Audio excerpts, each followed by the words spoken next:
Napayo ka mga nagbabagang burubareta. Sarong lalaki na pinautang ang barkada, tinigbas, nagbabareta, si Doming Su.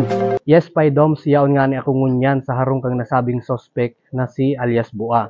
Sigun sa sospek, haloy niya na ining tiguutangan, o di sa dai maaraman na dahilan, dai siya pinautang, kaya niya ini tinigbas. Narito ang aking panayam sa nasabing sospek. Nata mo nagibong tigbason sa imong barkada. Dahil ko man sadya na tigbason siya, para hinugot ko sa tabak, takot ko sa naman siya, tahabo niya akong pasubli na kwarta, para 50 tigsubli ko sa iya. Totoo ba na may utang ka pa, kaya dahil ka pinautang? Haloy-haloy na itong utang ko sa inda, dahil paninda nalilingawan, mga masakiton talaga. Pero nagsisisi ka sa ginibo mo. Siyempre nagsisisi, bako man talaga ako maraot na tao. Nadara lang kang sitwasyon, kaya ako ito nagibo. Sa ngunyan, Pai Doms, kasalukuyan ng nasa kustudiya kang sospek ang mga otoridad. Nasasaangataning magkakanigong kaso. Balik sa iyo, Pai Doms. Maraming salamat, Doming Su.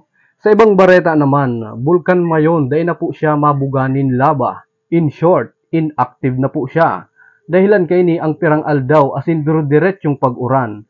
Kaya napalsok sukalayo sa Mayon. Nagbabareta, Dumyana. Pasok? Yes, Pai Doms.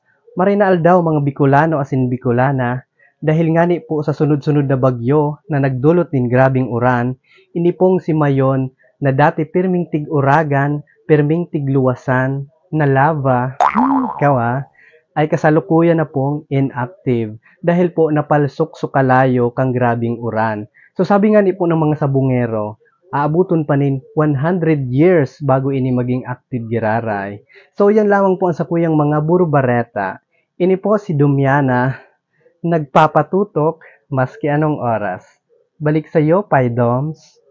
At yan muna ang satuyang mga nasagap na burubareta. Dahil paglingawan na mag-follow, like, and share para sa mga susunod pang burubareta. Ako si Pai Doming na nagpapatutok maski anong oras.